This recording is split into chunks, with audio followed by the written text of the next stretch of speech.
Hi, everyone. Thanks for coming tonight. Why don't we go ahead and get started, since I know everybody has busy schedules and you guys have a ton to do in your full proposals in addition to whatever you're doing in your school life as well.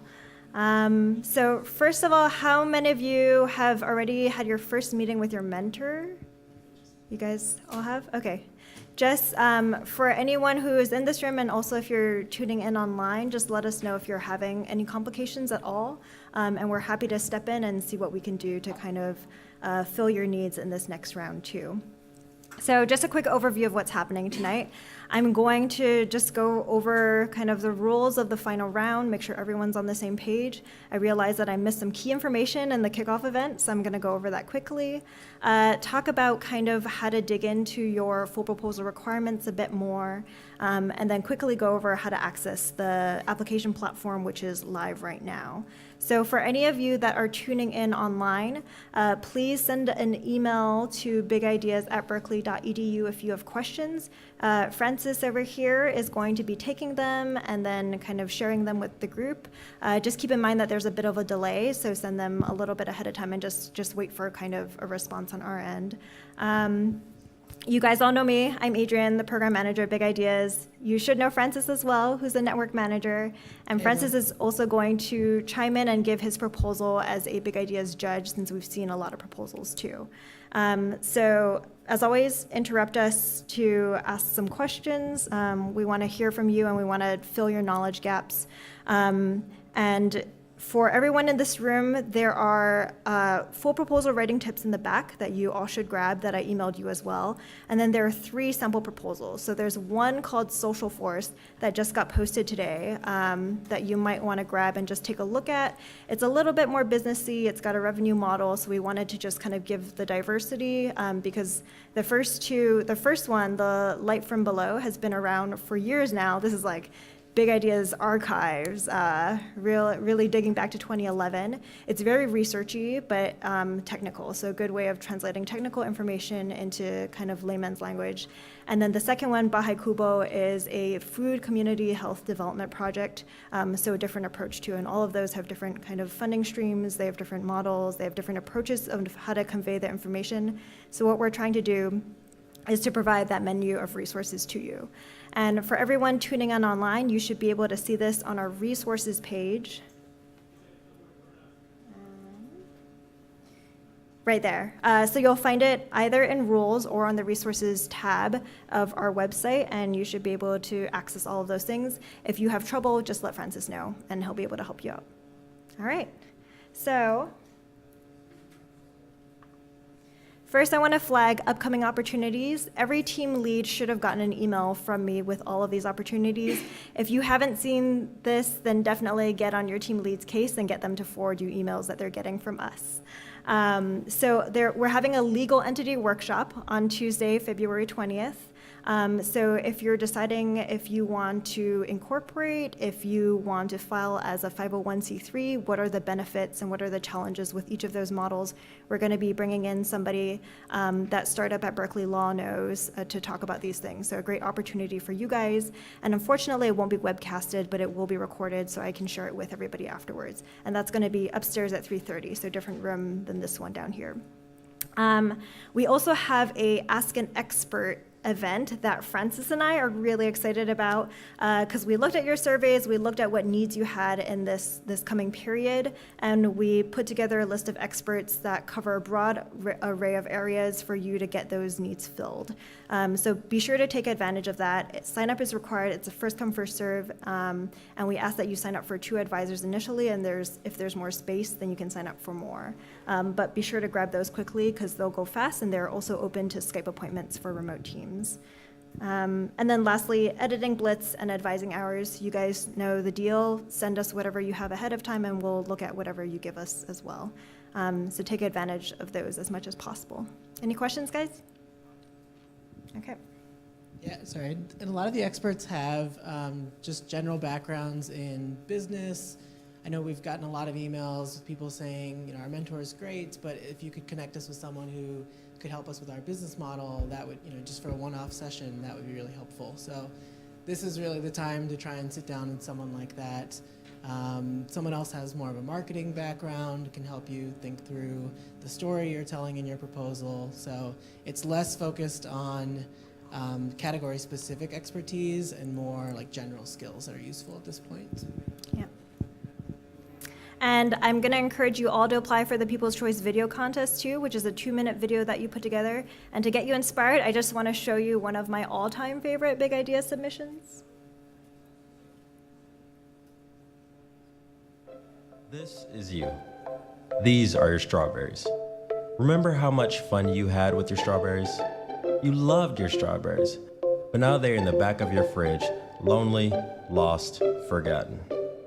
You'll eventually find them, well, you'll eventually smell them, and end up throwing them away. Let's face it, we all forget about our food, and who really knows how to cook that fennel bulb you bought on sale? Well, you better cook something for that dinner party you completely forgot about that's happening in 3 hours. Enter Foodfully.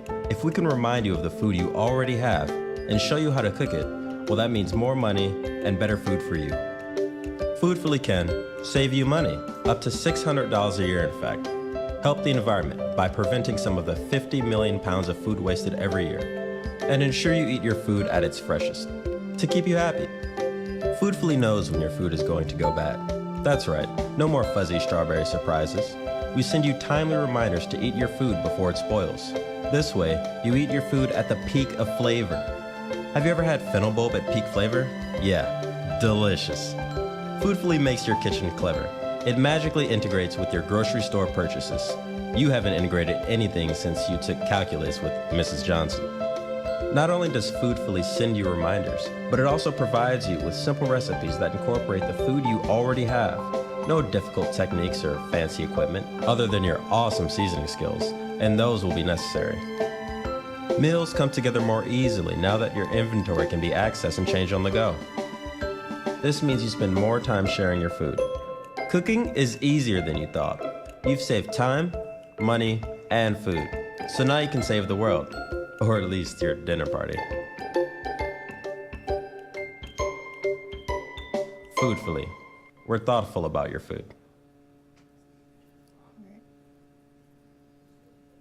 So we by no means expect that level, that high quality. And just to let you know too, that video didn't end up winning the People's Choice Video Contest. So it's about you and kind of the networks that you tap to. The one that won that year was a highly charismatic applicant who was able to get it out in her networks effectively. But just think about ways to tell your story that are fun, that are light, that are interesting for people to watch as well. So, yeah, question. Before you showed the video, you showed the couple of resources we can tap into. Oh, yeah. Let me go back quickly. I wasn't aware the links for the ongoing advertising hours. Sure, yeah. I get that link real quick. So there. So is this going to be online, this presentation? It can be. So it is online currently. Everything that we cover in this workshop is like in the full proposal writing tips and in different parts of our website. So we haven't really posted these presentations, but we certainly can. Oh, sorry, the recording is definitely going to be online. Yeah, yeah, yeah. And you can find our events up on the events page of Big Ideas too. So let's quickly go over what your judges are looking for, and you guys are all aware of this since this was covered in the kickoff and it's on the website. 40% towards viability, 15% towards the community and market familiarity, so how well you know the problem and the target audience, 15% potential for impact, 10% realistic budget, 10 for measuring success, and 10 for quality and creativity. And these, I don't want to spend too much time on since you know it, but if you want more detail, feel free to go on the website.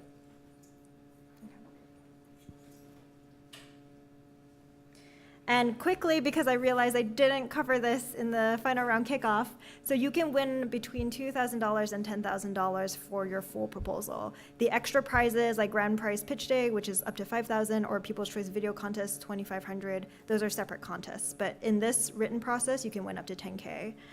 There's multiple winners per category. Sometimes we have a co-first, sometimes we have a co-second, so it depends on your overall score and the funding available in each category. 10 pages max. So I know I printed out some writing tips and it said 10 to 15. I just want to fully clarify that we have a 10-page max limit, not including references and appendices, which are allowed. Please be creative with your font and formatting and upload your document as a PDF. So after the full proposal, some money will be awarded, just based on that? Yep, so the question was, and I forgot, I'm going to repeat this for the webcast. The question was, after the full proposal, that's the final deliverable for funding. Yes, with the exception of connected communities. So if you're in that category, you have one extra deliverable, which is a presentation. So you will need to do that as well, and that will count towards yours. Yeah. I think it's April 7th, I want to say. It's April 5th, Thursday. We'll send you, so when all the connected communities teams submit their full proposals, we will send all the information you need to know to participate. Yeah. The presentations, is that something that's going to be taken into account for judging? Yeah, it's an extra 10% on top of what you're doing. Yeah. So what happens if you're out of the country? We can Skype you in. We'll find a way to Skype you in. It's best if you're in person, but we have done Skype participation. Yeah, or someone else from your team can do it. Yeah. We'll talk. If there are any complications with this extra requirement, just talk to us. Okay, so let's talk about how to dig into the components of your full proposal. So quick question, how many of you have started writing already or have something down on paper aside from your pre-proposal? Not yet. Okay, so we're all in the same place, so it's great. Nobody has started. So yeah, we're at ground zero. And how many of you, which parts do you think you'll probably struggle with the most? And these are the additional components. So there's a budget. Are any of you worried about the budget? Implementation plan, kind of talking about your pivots and maybe your challenges, no? How about measuring success? Okay, all right, so budget, measuring success from the room. So we have this nice model here to show you that you need to balance all these different components, right? We're giving you 10 pages and it's not a lot of space. So definitely, same as the pre-proposal, use your real estate wisely. And then you're going to have to try to balance inspiration and storytelling with showing that you have the skills it needs to take to implement your project as well. Generally, be creative. So your judges read on average 70 pages, not including appendices. So you really need to stick out, and you can do that by adding images. You can do that by kind of branding and color and showing that you've got a professional feel to your proposal. When you're going into something as lengthy as like your problem statement, make sure to call out your main points and your key takeaways and to be able to format that. Just make it easy for the judges to digest the main points of your proposal, essentially. You will also notice that the full proposal examples that we gave you are all structured a little bit differently. That's because the requirements have changed over the years, but just pay attention to the content. And you'll notice that some kind of bring in content in different ways and tell their story a little bit differently. Yeah. To that point, are any of these proposals like mimicking the, whatever, seven sections? Yeah, of the presentation I'm going to be doing today, yeah. So the question was, do any of the proposals mimic the requirements of Big Ideas, the current requirements of Big Ideas? And yes, Social Force does. So Social Force was the last proposal that we uploaded today that is now on the website that everybody can access. Mm-hmm. So does that mean we don't have the autonomy to be flexible with our title names? Should we stick to those? Which You mean your pre-proposal name? Or your headings and, the headings? yeah. Should we stick to this actual outline? No.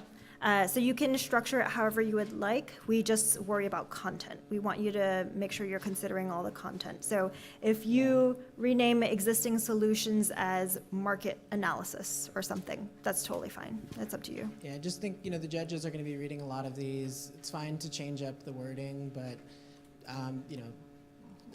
try to have the content in the different sections so they're not like pulling it together from all across the proposal. Just make it a little bit easier for them. And the question was, can you change the headings and the subheadings of the sections? Yeah. Okay, so let's dive in. So quickly, a summary up top at the very beginning of your full proposal is highly recommended. Not required, but highly recommended. You can even use your 150-word summary that you're going to have to put together for us anyway in this next round as kind of your opening paragraph. Just give your judges a quick overview of what problem you're trying to tackle and what you're doing to tackle it.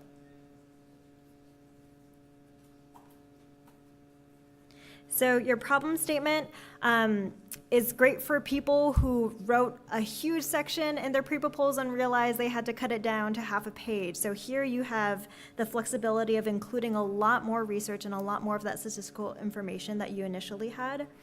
Just be sure to incorporate a bunch of different images, graphs, whatever you can to kind of break up the, the heavy text. You've learned a lot more about your market and your target community since the beginning round, and we'd love to hear from it. If you're looking into legal and ethical and cultural considerations, definitely be able to include some of those things. I know a lot of you have done interviews as well, so to be able to showcase the work that you've done in these past few months. If you have a revenue generating model, then you will also want to talk about market size as well. Yeah, well, to show that there's a need. It's up to you. You can also kind of break that out in a different section too. It'll look a little bit different for each project, I think. So I was going through old full proposals this past week, and something that I really liked in one of the proposals I saw from 2 years ago was that they incorporated, they basically presented the problem from the perspective of different stakeholders. So this was an education proposal, and they wrote the problem from the perspective of the students, of the parents, of the teachers, and then the kind of like larger Board of Education, and showed what their problems were with this current problem that they were addressing, what their challenges were, and then when they pitched their innovation, showed how their innovation benefited each of these stakeholders too. So I think that's a great way of presenting your problem as well. Yeah, and I just want to emphasize how important it is to use citations here and really back up the claims that you're making. So the judges are reading this section trying to figure out how big of a problem this is, or if it's even a problem at all. And when you make these claims that this is affecting this subset of the population, you really want to use the most up-to-date statistics and just back up all those claims so you kind of build their trust.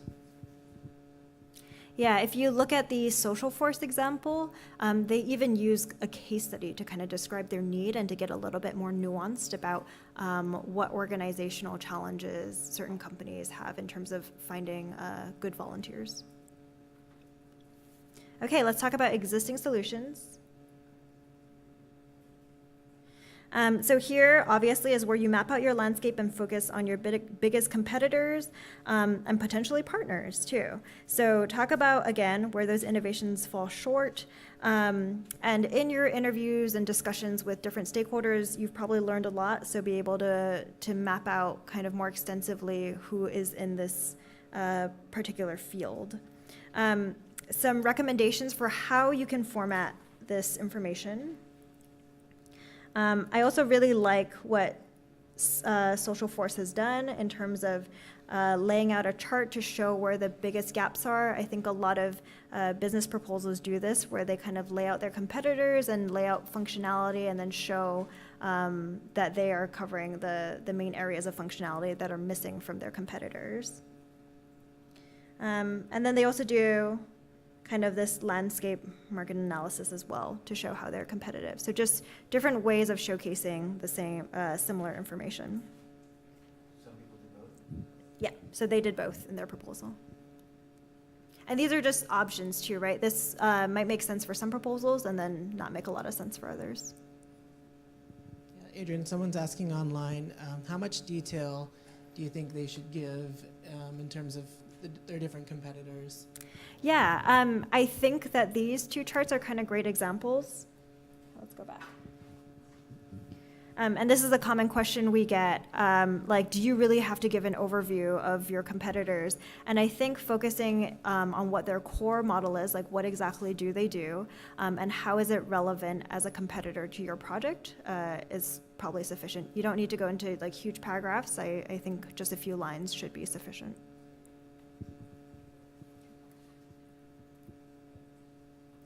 Yeah, and so, I mean, from the judge's perspective, this section is really just showing them that you've done a thorough landscape scan.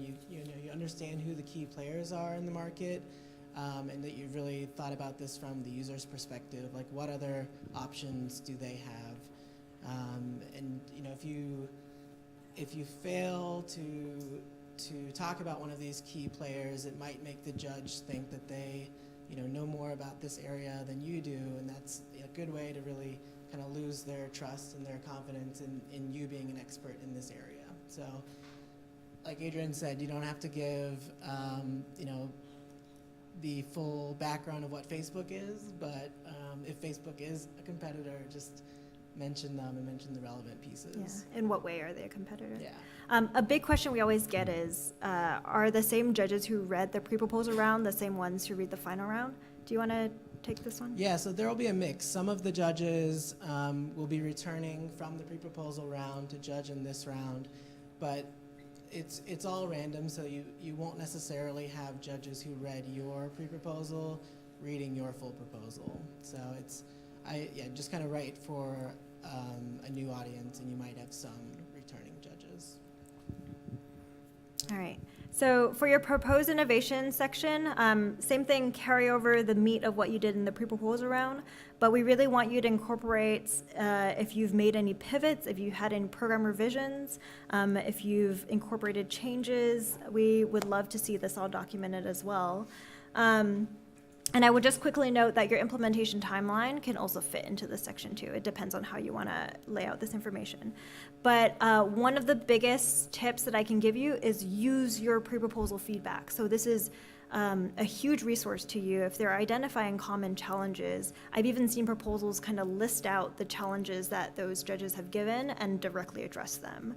I think it's a great opportunity. It's a great growth opportunity for all teams to build upon what they submitted in the first round. So be sure to go back and review your proposal feedback, and the advisors are happy to do that as well with you. Question? Yeah.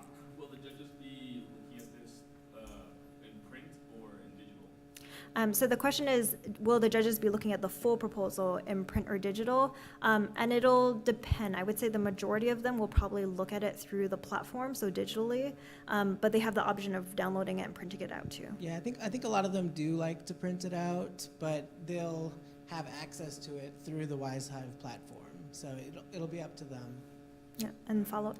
Yeah, and is that, how good is the quality of that? Because, like, I'm just wondering, like, how small should we, like, what's the smallest font we should have? Will they be able to zoom in Yeah. on certain things?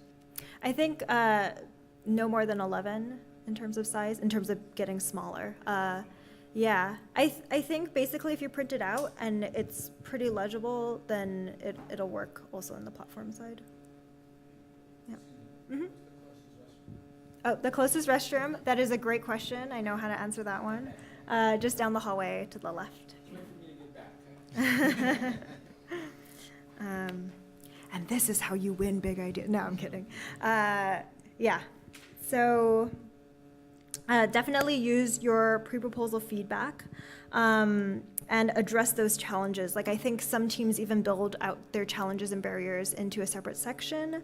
Let's see if I have it here. I do. So Social Force also did this too. They knew that building a two-sided market and a web platform was going to be a huge challenge because of chicken the egg, so they came up with kind of a plan A and plan B scenario. They did this well.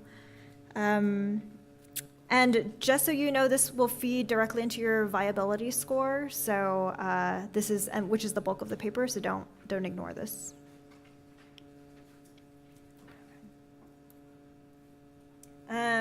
Before I get into prototypes, I also want to highlight, if you've established any partners in the last few months, definitely identify them, talk about who you've had conversations with, even if they're early on.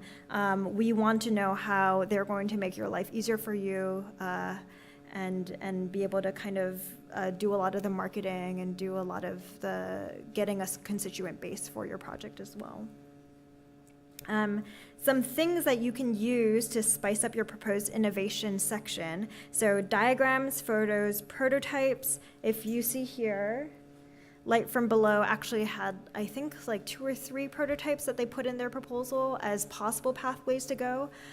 You can certainly do this, but we recommend you kind of also pushing the strongest prototype that you think might work, or, you know, if this is a service model or something like the structure of a service model or the staffing structure, that might make the most sense. Just make your case for why you think that it's the best way to move forward.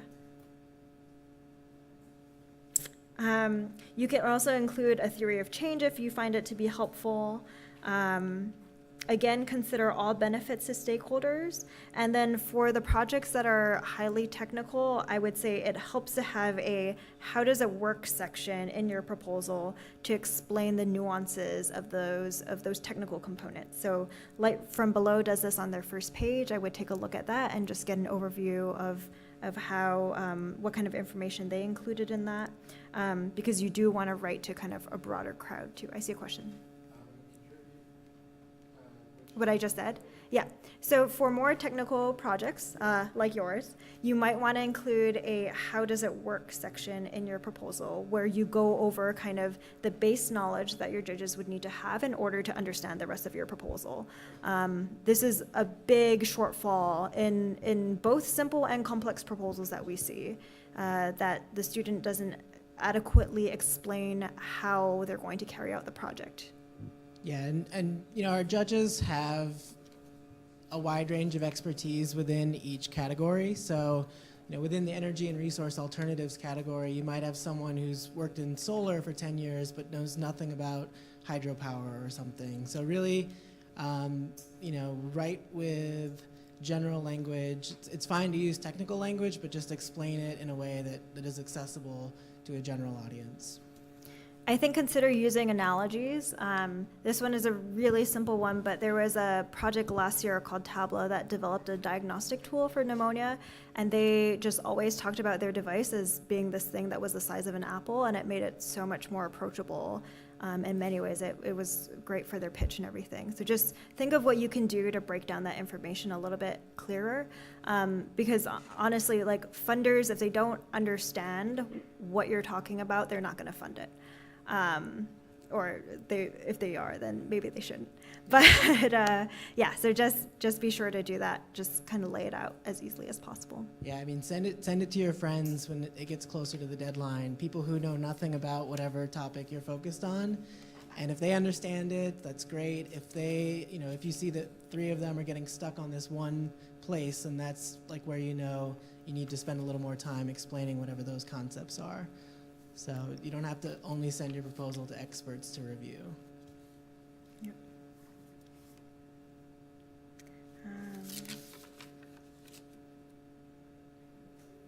Yeah, Francis, did you want to kind of highlight some things that Bahai Kubo could have done a little bit better to kind of go dig into the how? Yeah, so, you know, in this section, the judges are really going to be thinking about, you know, as you describe your plans, you know, how will you do this? So when I was reading the Bahai Kubo example, they were talking about, you know, working with this Filipino community and trying to set up a community garden, and those sound like great things, but, you know, in the back of my mind, I kept thinking, well, you know, where are they going to find the land for this? Like, how are they going to get into this community?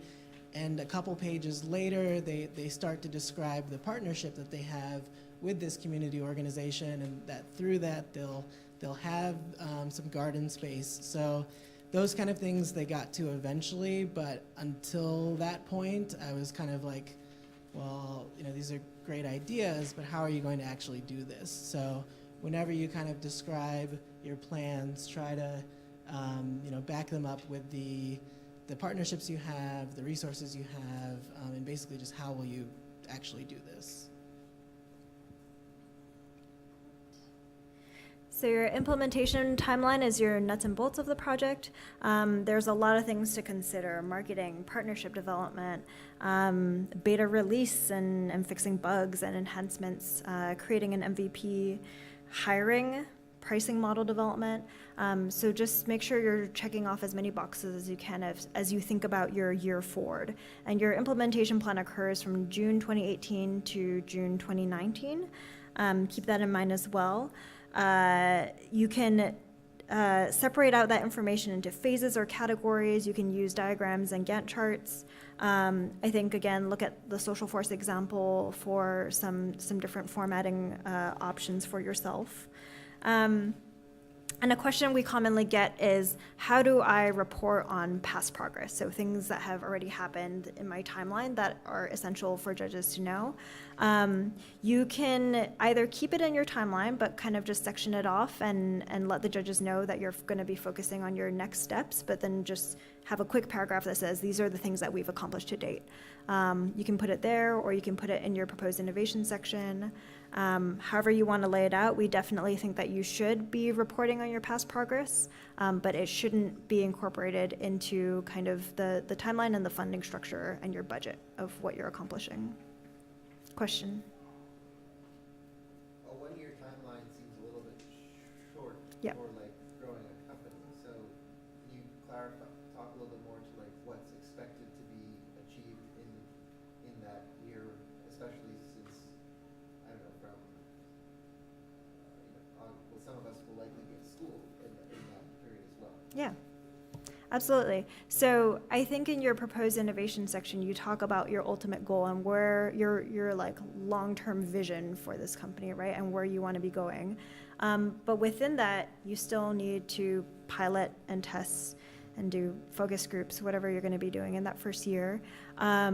So scaling back those longer-term expectations and really nailing down what you could possibly do, especially as a student in that first year, is how we kind of, what we recommend that you do. So still have that long-term vision, still have the vision and the structure of how you're going to get there, but then nail down your immediate action plan in these next 12 months.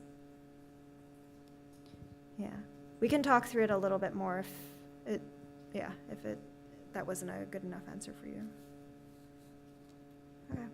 Yeah, and when you describe those steps, try to avoid it just being a laundry list and really try and focus on making value statements. So a laundry list is saying we're going to do X, Y, and Z, and value statements are more, we're going to do X because it will lead to this, and Y in order to do that, and these are why we're doing these steps in this order, and this is the value it will bring to our project and to our community that we're serving, and kind of making it a richer description of those activities. Yeah. And we're realistic. We know that your activities are going to change as your project changes over time. So you're not held to the activities in this proposal either.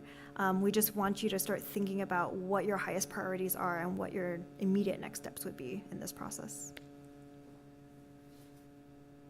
Okay, let's talk about measuring success. So this is definitely going to look different for different projects. For a business, this could be financial growth, it could be sales. For an app, something like new downloads, consistent use from your user base, shares or interaction. For a community development project, it could be the number of partners and their constituent base, delivery of programs, feedback from those beneficiaries after you've delivered those programs. So depending on what topic area your project hits on, it will look differently. But I like to think that a good first step is always to map out your theory of change, to identify that long-term impact, and then look at what indicators are along that road that you can start to measure that will show you progress towards that goal. Yeah, and this is something that we can sit down and workshop on as well. I also think that Social Force did a great job with this too. So basically what they did was outline their key outcomes. They showed what indicators they were going to be measuring, and then kind of described how they would get there. I also want to note that there are a ton of tools online in this space, both for kind of general social entrepreneurs and then specifically in the international development landscape. There are resources from the World Bank and the UN about standard, not even tools and indicators, but also threshold levels that you should be looking at too. So just familiarize yourself with those resources. Yeah, and in terms of like the threshold levels, I think it also helps to let the judge know, how did you choose this as what success would look like for your team? So if you're aiming to improve test scores by 30%, how did you come up with that number over 50% or 10%? So you're talking through, maybe it's based on what your competitors claim and you want to be better than them, or maybe it's based on what the school district needs and you're trying to match your service to their needs. But just kind of making it clear to the judge where that metric came from so that it doesn't feel arbitrary, that it's, just for whatever reason, yeah. Question in the back? How in-depth should we go into methodology? It's something technical like measuring. Yeah. Yeah, so I know at least for your project is a little bit more complex, and I think because it's a bit more academic, it might be a bit more rigorous, and there's a lot more methodology to cover. But for a lot of earlier stage projects, I would say, just describing those metrics and showing that you're doing like a pre-post survey, but identifying that there are a lot of factors in there that you would also be looking at too, should be sufficient. It's tricky for me to answer, I guess, for your case, unless I see it. So we can talk about that afterwards. But I don't think you need to go into the extensive, like, if you're doing anything, any controlled trial or anything like that, you don't need to go into all of that methodology. Just say you're doing, like, a rigorous experimentation on this. Yeah, and I mean, find a realistic plan for measurement. Like, randomized controlled trials can take years, cost like hundreds of thousands of dollars, and so no one's really expecting you to do that at this stage. So figure out what's most realistic for your team and just put that out there.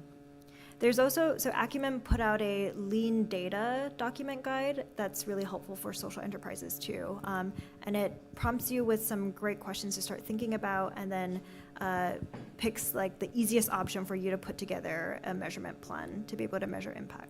So I would recommend that resource. Yeah.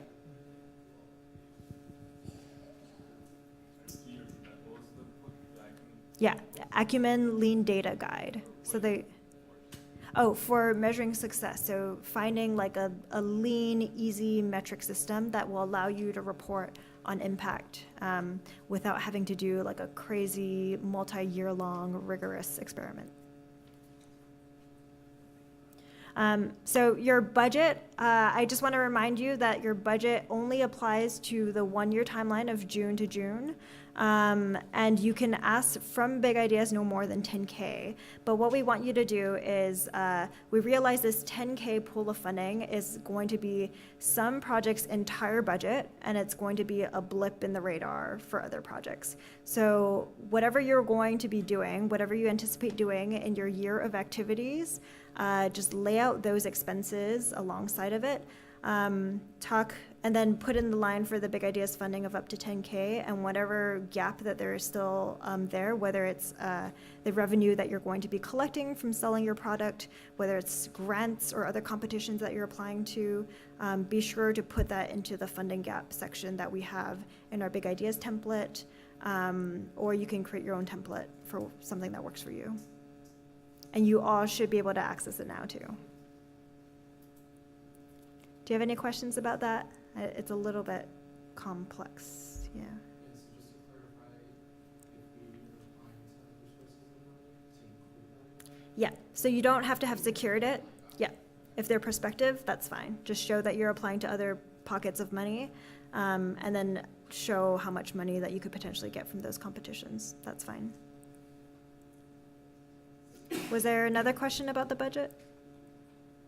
It was related with the budget. You said that the application should be online right now? Yeah, the application. Sorry? Are we gonna get I can send you an email, but it's basically, well, I'll cover it in just a bit, actually. Yeah. Okay. And if you need any help with the budget, just come and see one of the advisors as well. Yeah, and your mentors can help with budgets as well. I mean, a lot of them have run programs or startups and, can help you think about what realistic costs are at this point. So they're a good resource. And then for scaling up teams, just make sure you also include past progress. So this is the same section that was in the pre-proposal, just carry it over, and if necessary, add a little bit more to it. We just want to see it again there. And then team bios. If you have added members to your team or replaced them with someone else, you should update that in your PDF, but also in the application, the electronic application portal for big ideas. So in our Wise Hive platform, and I'll show you how to do that in a second. And just on the team bios, these are especially important at this stage where viability is 40% of your score. So the judges are going to be reading your full proposal and then at the end looking at your bios to see, does this match up? Like, do I think these people can do everything that they've just described? So, really make those sharp and focus on the most relevant experience. They don't have to be, a page long, but just, really highlighting the relevant experience that you have. Yep. And so you can access the application platform through that link, which I will send out to finalists in the next few weeks. But you can also just go to how to apply and then the category and then apply now. That link should still work. So just keep in mind that you have another survey that you need to fill out, so allocate at least 10 to 15 minutes to fill out that survey. And if you've changed your name between the pre-proposal round to the full proposal round, you can do it in the platform. If you've added or taken out team members, if you want to change your summaries as well, you can just do it all here. Does that make sense? Okay, do you guys have any questions? Yep. Yeah, definitely. I think most of the proposals back there, the sample proposals, did that as well.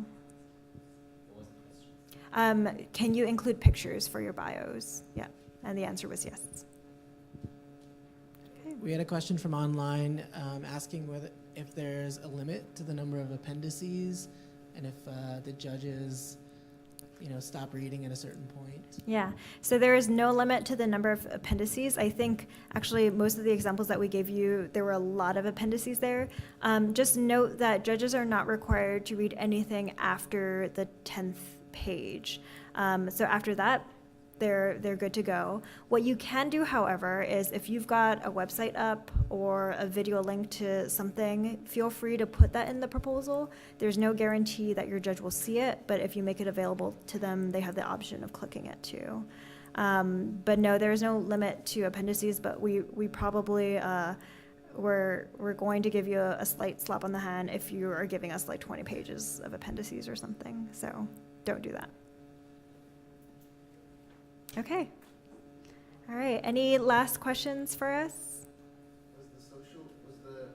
Was reformatting some of these into the big ideas full proposal example what shifted some of them to be more than 10 pages? No. So the question was, why is the social force document more than 10 pages? It's because last year we asked for proposals that were 10 to 15. So now we're cutting them down. So you need to be even more concise than these guys were in terms of talking about your proposal. Great. Yep, question? So for the first round, you suggested you spare like 30 minutes for the application process since it's going to ask you to put in some additional information into the system. Yeah. For this round, you expect it to be more shorter? Yeah. I would say 10 to 15. So all of your old information will repopulate in the application platform, but you have the chance, if you want to edit your summaries, to edit your team information, and then we will ask for a survey that takes about no more than 7 minutes, I would say. It's about 5. So just make room for that time. And then your deadline is March 7th, 12 p.m. Pacific time. That word is March, in case any of you are wondering. But yeah, definitely just create some time for yourself to get them in. And as always, Francis, Philip, and I will read any amount of anything that you send to us. So keep that in mind as well. Oh, yeah. Yeah, noon. So noon Pacific time. Great. Okay, you guys have a lot of work ahead. I hope the mentorships are going really well. Let us know. I will also just pitch again the consultations that we're having on the 21st. Make sure you're rounding out your skill set in your proposal by tapping into one of those experts. And yeah, just let us know if you need anything. All right, happy Wednesday. Mhm. Can